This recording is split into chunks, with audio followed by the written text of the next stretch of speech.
The Agenda Election Live.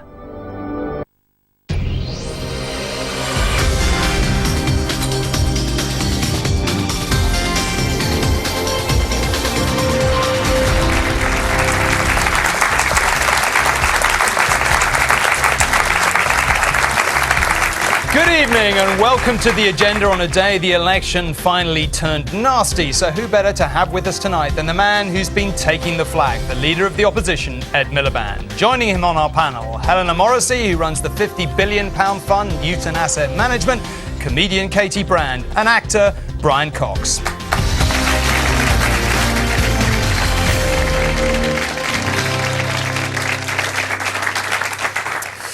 After a scrap on non-doms yesterday, the Tories decided this morning to go on the attack. Defence Secretary Michael Fallon said you couldn't trust Ed to defend our country because he'd stabbed his brother in the back. Charming. You might argue that shows Ed, in fact, to be up for a bit of a fight, but never mind, it's an election. There are, in fact, 4 weeks left. Yes, 4 whole weeks still to go. And upon meeting the Prime Minister, young Lucy Howarth summed up the national mood. Tonight, we will, of course, be discussing all the big trends on the campaign trail. Wait a minute. Where's me jumper? Where's me jumper? Where's me jumper? Where's me jumper? Where's me jumper, oh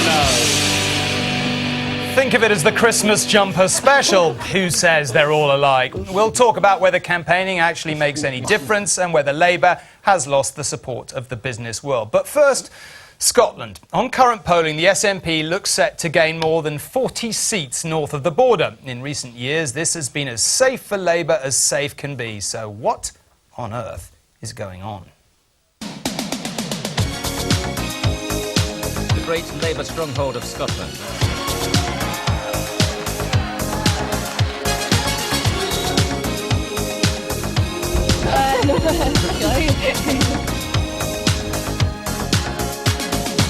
In 1979, the Tories won nearly a third of the Scottish vote.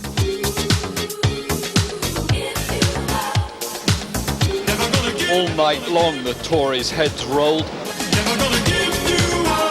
Why don't people support Labour? Backstab the Scottish people. I think the SNP are what Labour used to stand for years ago. The polls predict election night will be dismal at best for Scottish Labour.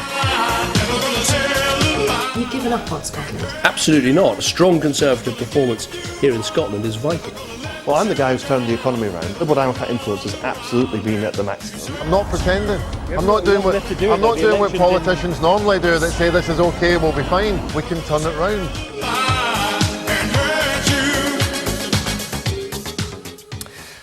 Now, I want to talk about Scotland, but just first I want to ask you about these personal attacks today. How do you... has got a bit nasty. That may not surprise you. How do you respond?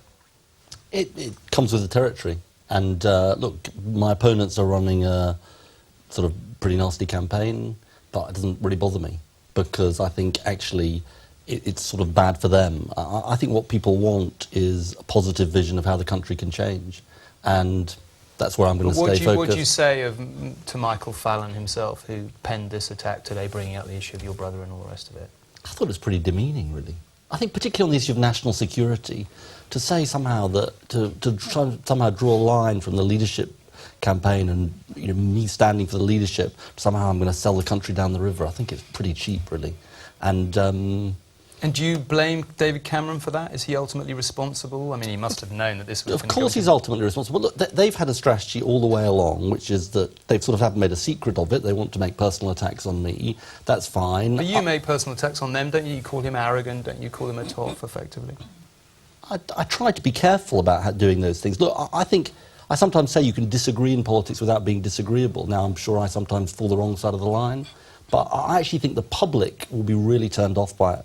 But I think what the public want is, what are you going to do for me? How are you going to change the country? And, as I say, that's where I'm going to stay. OK, well, speaking of which, let's bring in Scotland. Brian, you were a Labour supporter. I was. You are now an SNP supporter. I am. Why the change? Oh, dear. I don't think this programme... We've only got an hour. Exactly. I don't think this programme's long enough, especially it's a historical thing for me. I mean, I do want to say that I think Michael Fallon's a disgrace. And I think what he said today was absolutely disgraceful and did demean the whole argument, and especially to do with national security. I think the reason I became very disenchanted. I was actually really more to do with a Devo Max. I was in a Devo Max position. But I was kind of forced to become independent because of what was being cooked up north in terms of the deal, and I thought it was an unfair deal. I thought we were put into a position, we were given 16-year-olds, we weren't given... So it made me start to see things, and I wasn't particularly... I have been very disenchanted with the Labour Party. I've been very disenchanted with the Labour Party since the Iraq War, since certain things that went on historically, which unfortunately Ed is the inheritor of. And it just became more and more irksome to me, and I found that the party... It wasn't the party that I believed in the past. It wasn't the party of social democracy. And in a way, the Scottish National Party was stealing a march on it. They were stealing the old, you know, because the Labour Party started in Scotland. It was virtually created in Scotland. And Keir Hardie. And this was the thing that got me, is that Keir Hardie saw Scottish Home Rule and the British Socialist Party as mutually part of the same thing. They didn't see it as something separate. So when the kind of shenanigans happened, when it happened towards the end of the referendum, and when it looked as if it was going to go the other way and everybody arrived, and I suddenly realized that there was a whole kind of feudal thing, that we were supposed to behave, you know, we were told we weren't behaving properly, we had to behave, you know. This is what I find so extraordinary, really, the fact that, you know, that they are now saying, oh, why don't the Scots shut up, be in their place. You know, they wanted us, and now they don't want us, which I find really kind of puzzling. Well, we'll come to Helen in case but you need to come back on that. Do you acknowledge you got things wrong in the referendum? Well, the referendum was different parties coming together who wanted the United Kingdom to stay together, and I understand why that created some anger. But the thing I would say to you, Brian, sort of obviously respect your point of view, is, you see, I'm not a nationalist because I believe in redistribution across the United Kingdom.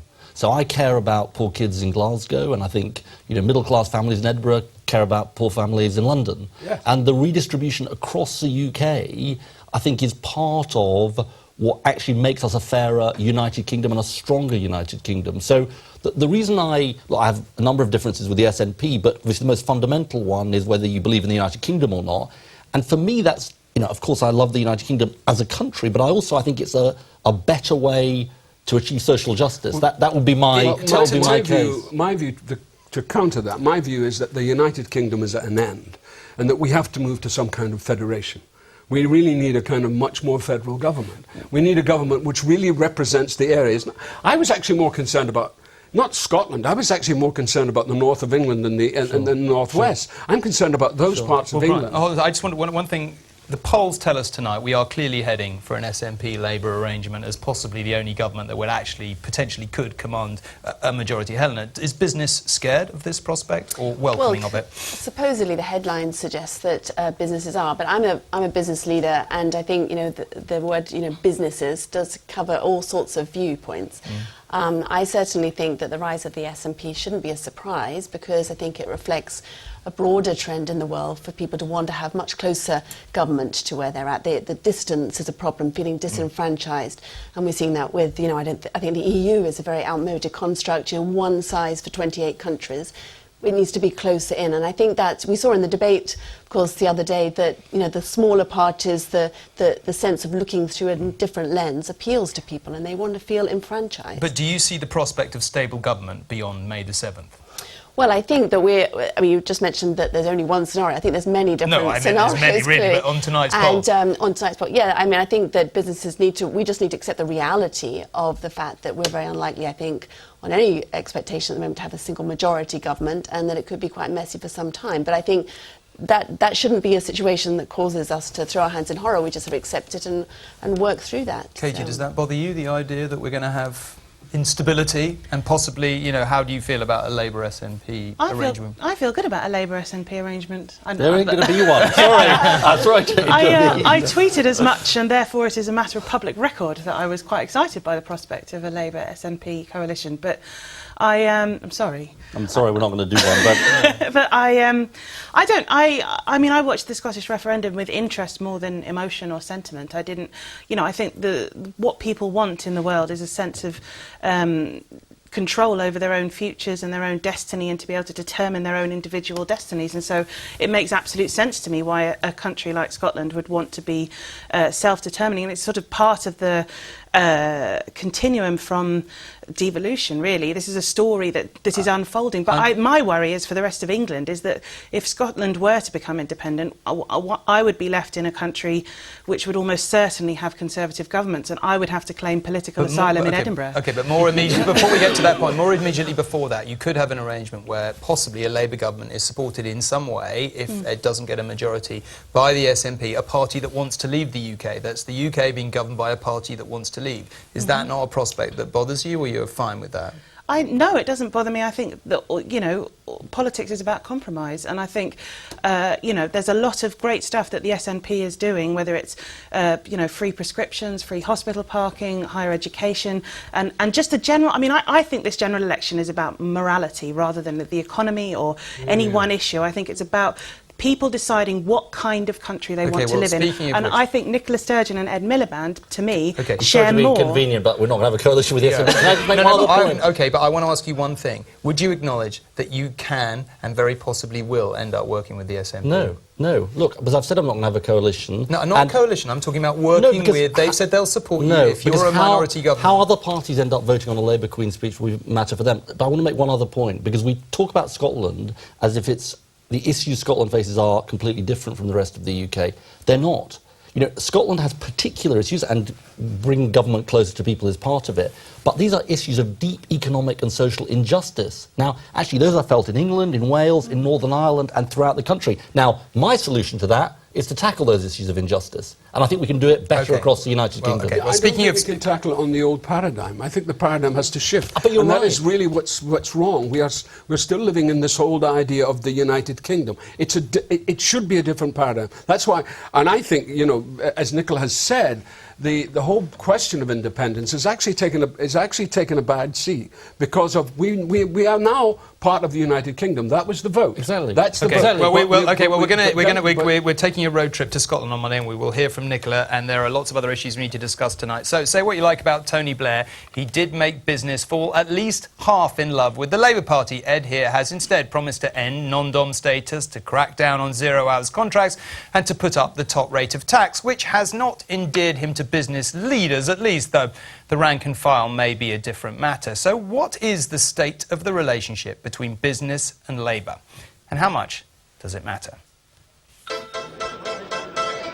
I have to say, you're a complete star right now. Britain needs successful people in business who can become rich by their success through the money they earn. Money, money, money. We have a lot of support now amongst the business community in a way that was unthinkable a few years ago. Business used to find Labour a pretty hostile party because it was hostile to business. In the rich man's world. I challenge anyone in the Conservative Party or elsewhere in business to say, well, will you volunteer that you could live on a zero-hours contract? The next Labour government will abolish the non-dom rule. It's the rich man. A huge number of business leaders saying the Conservative long-term economic plan is working, and the alternative from Labour risks the recovery and risks job losses. Business investment is growing. The balanced and fair economic plan that the Liberal Democrats have insisted on is delivering results for people in this country. I've been at a dinner tonight with a number of business supporting Labour figures. There'll be some, Bill, the former chief executive of EDS. What's his name? But to be honest, the surname just gone from my head, which is a bit annoying this time of night. The Shadow Chancellor there, showing the dangers of losing your thread on late-night television, which obviously never happened to any of us. Helen, I want to come to you first. Is Labour now anti-business? Again, I think it's much too black and white to say that. I think that there are many, many different businesses. I mean, you had a letter there, or the headline from 100 business leaders. There are thousands, tens of thousands of businesses in this country. And you find that a lot of those are big businesses with quite a lot of vested interests in the status quo. And I think that the picture is much more nuanced. I think that it's important that we have a dialogue with whoever is whatever the government looks like. I don't think businesses should necessarily stick our oar in and, you know, campaign for certain political leaders to come into power. But I do think that, you know, and I have to say this, that for me it's very important that there is a proper opportunity for us as businesses to have a chance to have our say on Europe and to have a, you know, referendum. And I say that as a business leader, and that's not officially a lot of the business business leaders hate the idea of a referendum on Europe. So again, it's big businesses often. Business for Britain canvassed over 1,000 businesses, and that was small, medium and large, and 2/3 would like a referendum. So, why, you know, it's... out of interest? Well, because, again, you know, Europe isn't, I don't think, fit for purpose. If we're actually competing in a global stage, you know, we have over half, 60% of our regulations come from Europe. It's bizarre that we don't discuss it more, say, in the debates, because obviously we don't have control over our own destiny to a large degree, and arguably, you know, we tied ourselves to the wrong ship. European GDP is now about 20% of the world's GDP, and 35 years ago it peaked at 35%. I mean, it's got major problems, and we're saddled to that. Ed, would you acknowledge that your predecessors, Tony Blair and Gordon Brown, did make a real effort with business leaders at least, and you, frankly, aren't? Of course, and I've made an effort too, but let me just want to say one thing. In 1997, Tony Blair didn't have one FTSE chief executive supporting him, so there's a sense in which we can sort of recast history. I'll tell you what's changed, though, and I said this in my speech about non-doms the other day. Look, there was an old view that if the bank said, don't regulate us, that was the right thing to do, not to regulate them. That turned out to be a catastrophe. And so, look, I'm trying to learn the lessons of the financial crisis, which is when the banks say, don't regulate us, or the energy companies say, don't change the way the market works, or the non-doms say, allow us to carry on with our state-sponsored tax avoidance. You say, well, hang on a minute, is that the right thing for the country? And I don't think that's anti-wealth or anti-business or anti-people getting on. It's about fair rules for everybody, and that's changed. Okay. And look, I'm willing to say, look, what has changed is I don't think because just as an energy company or a bank or indeed Rupert Murdoch says this is what you should do, it means you should do it. And that is I've deliberately taken a different view. No, I understand that. The top 3,000 earners in this country pay more tax than the bottom 9 million. Now, whether that's because they earn a lot more. Yeah, and there's all kinds of things we might think that are wrong with that and things that could be done about it. But some people would say we need to be careful they don't all leave, because we need, in a big economic hole, you frankly need their tax revenue. Well, look, you know, in France they proposed a 75% tax rate. I said I wasn't in favour of that at the time. But that's true, that you've got to make sure that you strike the right balance. But yes to striking the right balance, no to carrying on with things which frankly cannot be justified. The idea that because your father was born abroad and you were born here, but you can live here like you and me, you can be permanently settled here, but not pay taxes like you and me, I think that's grossly offensive. And by the way, I think this war on tax avoidance, I think this is just the first salvo. Because I think the British people and business people, actually, decent business people, small, medium and large, are furious about tax avoidance. They're furious about secret and sweetheart deals for people. We've got Brian here. I hope you don't mind me mentioning, I think it's a matter of public record that you said you're a non-dom because you move around and you pay tax in different places and the rest of it. So what's your take on this? No, I agree with Ed. I think the non-doms, because there are certain non-doms who really abuse their situation, and there are non-doms who are happy to pay the tax, who are happy to pay what is required, you know, as long as it doesn't get crazy. But I mean, I do it because it's logistical. I have to, you know, I live in New York. I used to live in LA, but it was, you know, I ran out of farmers markets, so I moved. So you know, and it was to, you know, and I work a lot here, so I'm going constantly between. I spend a lot of money on planes. Okay, but does the tax settlement of any country, would that attract you as to where you were going to live? You're an international actor, you could move anywhere. I mean, the American and English tax arrangement is a very good one. It is a very fair one.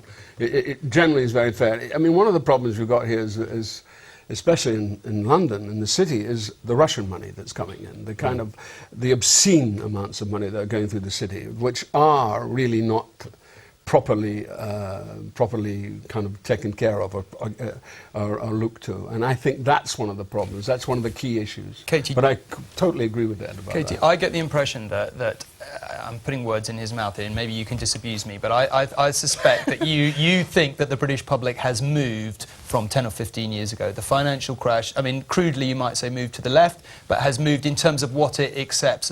Do you think that's correct, that the British public has moved in...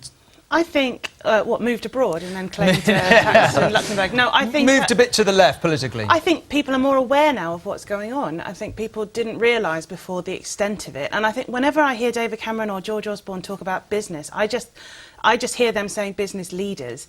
But what I like about what Ed's been saying recently is that businesses are about workers, not just leaders and CEOs. They're about workers, they're about consumers, they're about all of those people go to make up a business. So all of this stuff about increasing the minimum wage, a living wage, 0 hours contracts, which are completely unjust because although it allows people flexibility, it also demands exclusivity, which it only destroys people's ability to earn a living. So all of that stuff is part of business. But investors and investment create jobs, don't they? And that's one thing you'd have to give the coalition. They've created yes, a lot they of do, jobs. but one of the things people love to say is, oh, if we're nasty to the business leaders, they'll go away. And you're like, well, where? Where will they go? This is some of the most unregulated, lax business. Yes. So fine, off you go then. Tell me where you'd like to go, because other parts of the world... We've seen so much scaremongering in the past about that. I mean, when we didn't during the Euro, lots of businesses threatened to relocate. Yeah. And they didn't. And it's a sort of tactic that's pretty hollow, yeah, you're going to start a low-tax regime on Mars? Where are you going to go? I also think it's a nice idea. I think there's also something about, look, you know, what has changed from the time of New Labour is that people are much more conscious, and actually business leaders too, about inequality.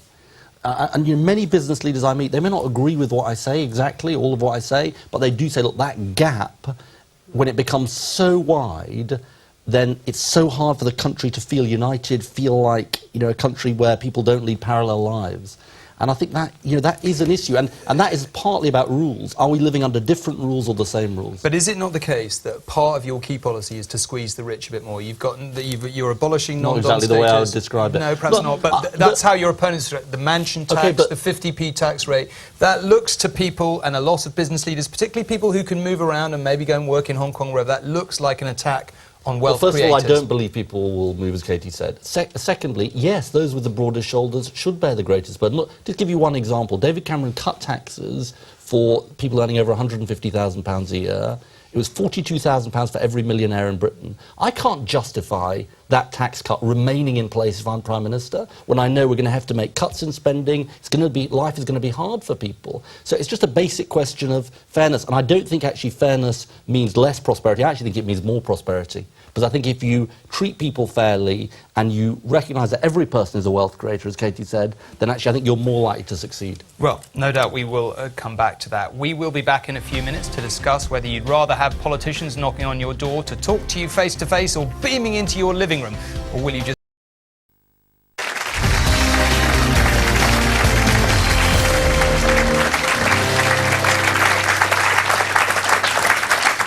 Welcome back. So, 4 more weeks to go. Cameron has eaten haggis in Edinburgh, Clegg has zip-wired in Devon, and Farage has been hanging with Joey Essex in Grimsby. Who's Joey Essex, you say? Honestly, don't worry about it. The happy warrior himself here has promised 4 million doorstep conversations. He might be gone a while, but does it add up to anything at all?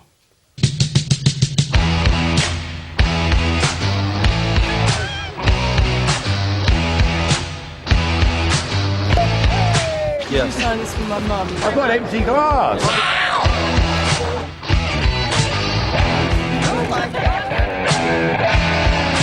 You're not supposed to make Prime Minister's blush. What's going on here? Can we get real, please? The deficit. It's astonishing, isn't it? 40 pages in 80 seconds? 80 seconds, yes.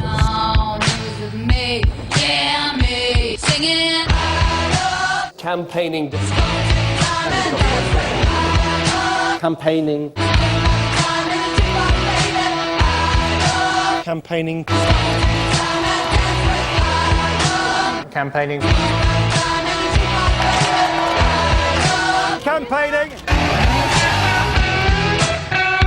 This is probably the warmest and most chaotic reception Mr. Major has had so far. It's been pretty chaotic, hasn't it? I think it's been wonderful. Take a seat. By the way, Tom, I'm sorry you fell over that.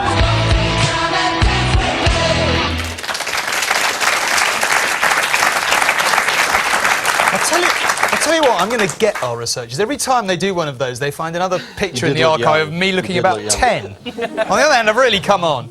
Does anyone enjoy campaign? Do you enjoy campaign? Definitely. Does it make any difference realistically? It does make a difference. The way I'm trying to do it is to go out and meet people who are not just hand-picked supporters. I do these things. Get to meet all kinds of people in the park. I get to meet all kinds of people in the park, but I do this thing called a People's Question Time, where we invite people who are not necessarily Labour voters to come along and ask me questions, and that's a good thing to do on a campaign. I've done it for the last 4 years. Do you meet anyone who isn't vetted a bit? Yeah, I do. Honestly. Okay. Promise. I was actually hanging out with Joey Essex as well, in case you wondered. Katie, do you think campaigns change anything? Do you think TV debates change anything? Which, I think if any? The most recent TV debate, well, not the most recent, the Scottish one was the most recent, but the leaders' debate on ITV certainly has changed things very much in Ed's favour, I think, and in Nicola Sturgeon's favour in many respects.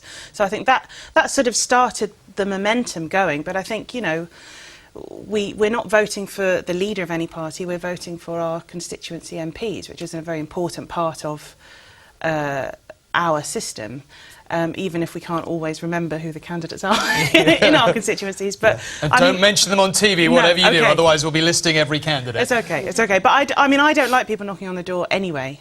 Even I mean, unless they're bringing me a present, and even then I don't really like it. I don't like unsolicited knocks on the door. So I'm not really in favour of standing on the doorstep and talking about things. I'd rather squirrel away with my iPad and make my own opinions. Helen, does this feel a modern campaign, do you think?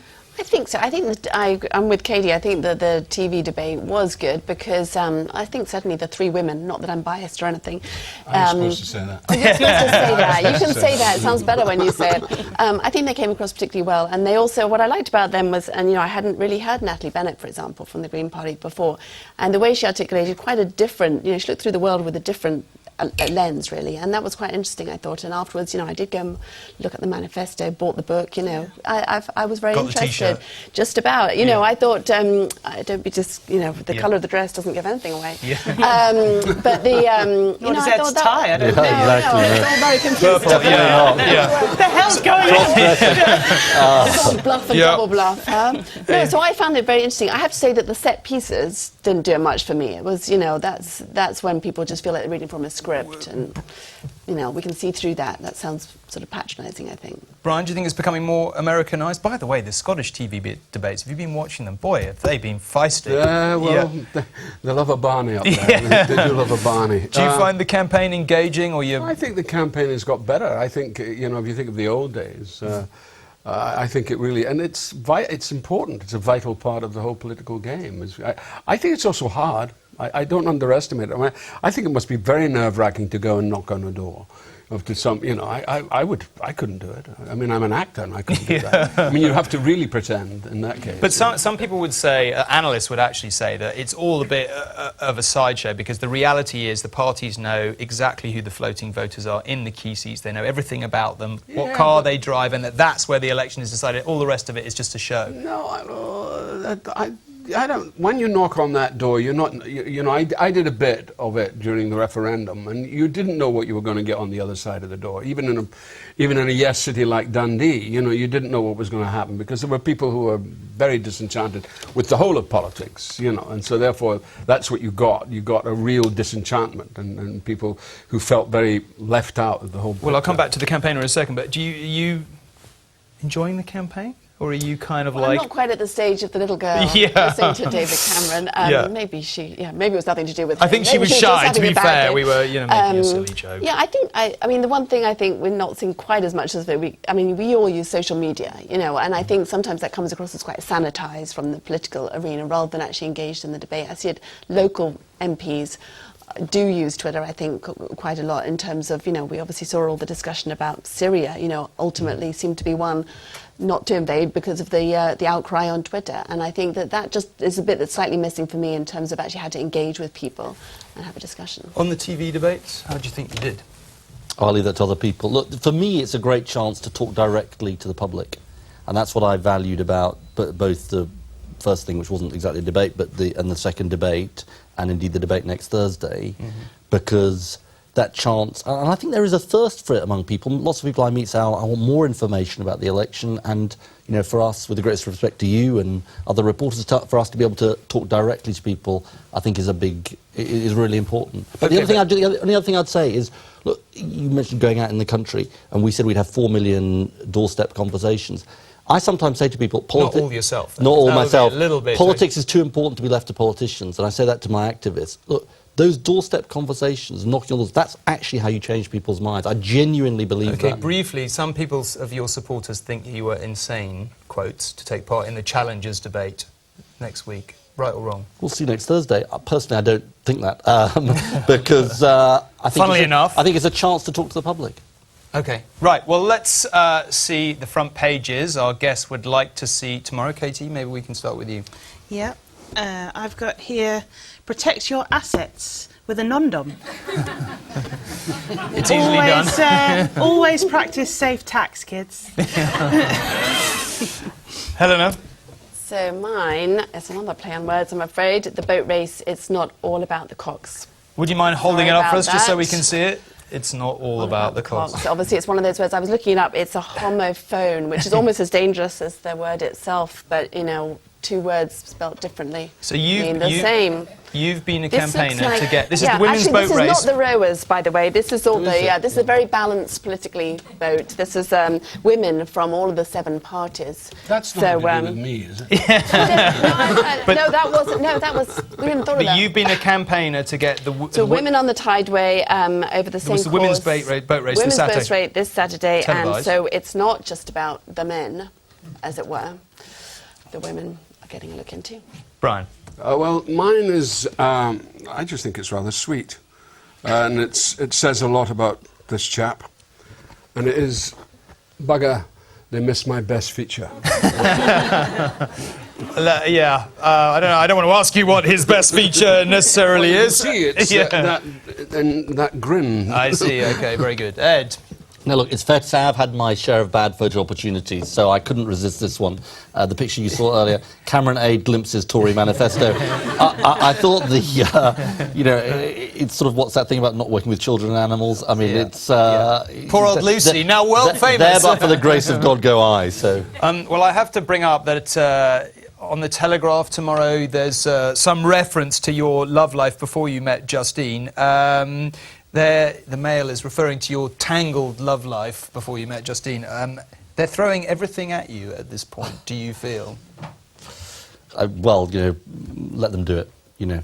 Does it bother you, or you just expect it? No, I mean, look, the thing I would feel is that the women I went out with, you know, it's not great for them that they get sort of dragged into this, but, you know, it's, I suppose, for me anyway, it comes with the territory, and let the Mail or the Telegraph or whoever do what they like. Okay, last question. Do you feel confident at this point that there's any chance, really, of you getting a majority? People say that neither of the major parties have got any chance of getting a majority. Yes, absolutely. We've got 4 weeks to go. Nobody's voted in this election. And, you know, we can look at the polls and all of that, but there's a lot of people to make up their mind in this election. And look, the chance for me is to go out and say what I want to do with the country and how I want to change the country. And that's what I'm going to keep doing over the next 4 weeks. OK. Right.